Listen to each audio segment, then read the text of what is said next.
Pada kesempatan kali ini, saya akan membahas tentang implementasi Yin dan Yang dalam TCM.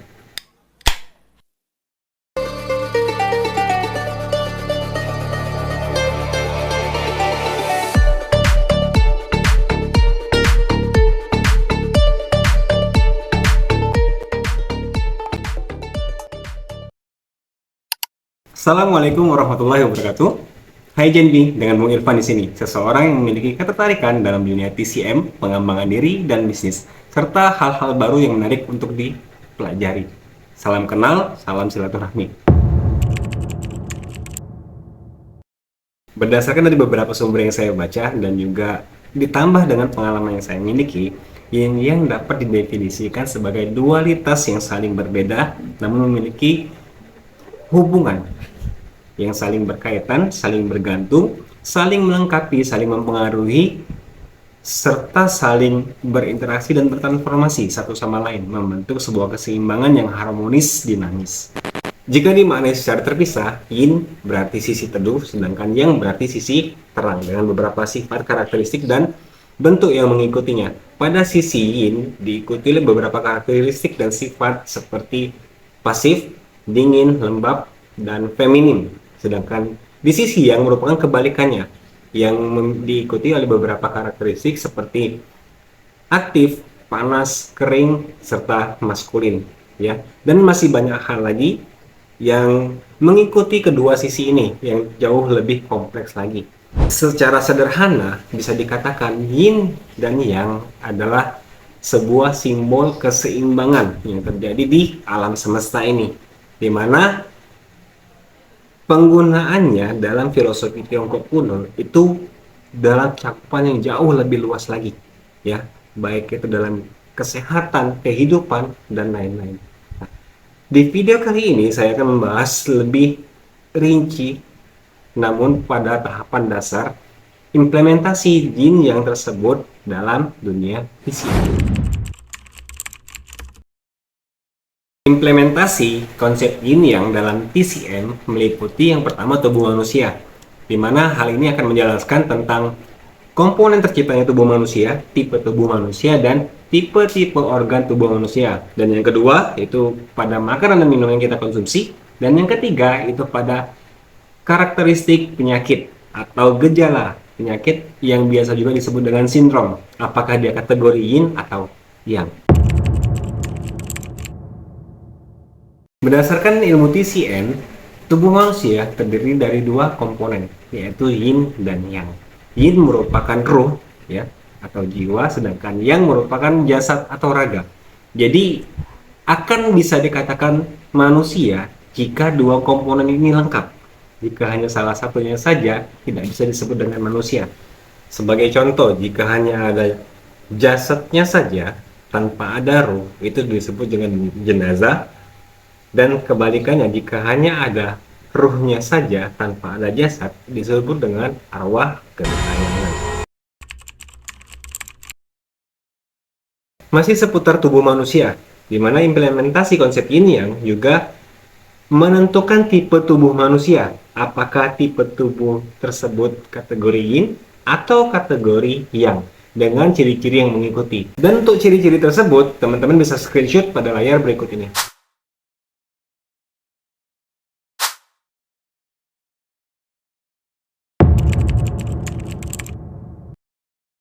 Subbab terakhir dari implementasi konsep yin yang pada tubuh manusia yaitu meliputi organ-organ tubuh manusia, di mana organ-organ tubuh ini diklasifikasi menjadi dua bagian, yaitu organ tubuh yang sifatnya yin dan organ tubuh yang sifatnya yang. Di mana organ tubuh yang sifatnya yin yaitu meliputi jantung, paru-paru, limpa, liver, dan ginjal. Sedangkan organ tubuh yang kategorinya yang yaitu ada empedu, kandung kemih, perut atau lambung, usus halus dan usus besar. Di mana kedua klasifikasi ini, kedua kategori ini saling berpasang-pasangan, ya, untuk menciptakan keseimbangan di dalam tubuh manusia.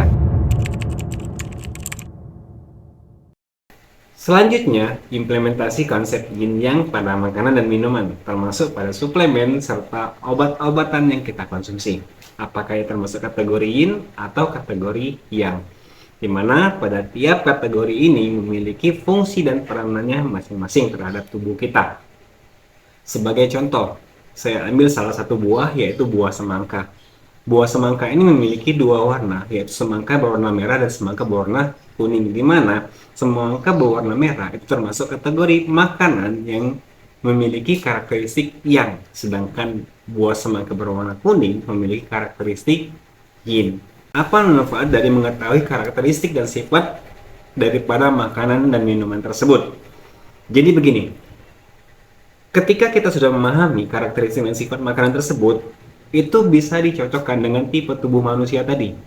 Ya, kembali pada implementasi konsep ini yang pada tubuh manusia, di mana tipe tubuh manusia pun memiliki dua karakteristik, yaitu tipe tubuh yin dan tipe tubuh yang.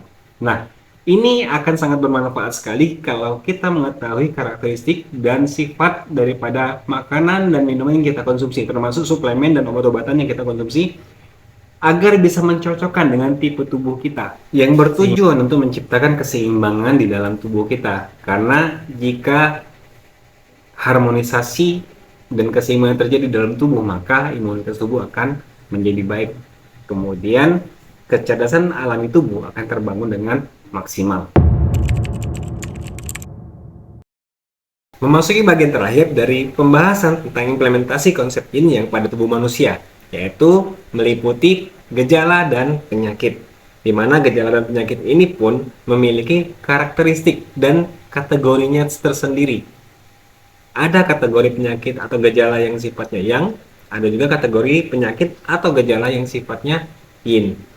Secara garis besar, yang termasuk kategori penyakit yin adalah penyakit yang menyerang organ tubuh, seperti sakit jantung, sakit paru-paru, limpa, liver, dan sebagainya. Sedangkan kategori penyakit yang termasuk yang, itu penyakit yang menyerang emosional, mental, atau yang istilah sekarang ini lebih populer dikenal dengan mental health atau kesehatan mental.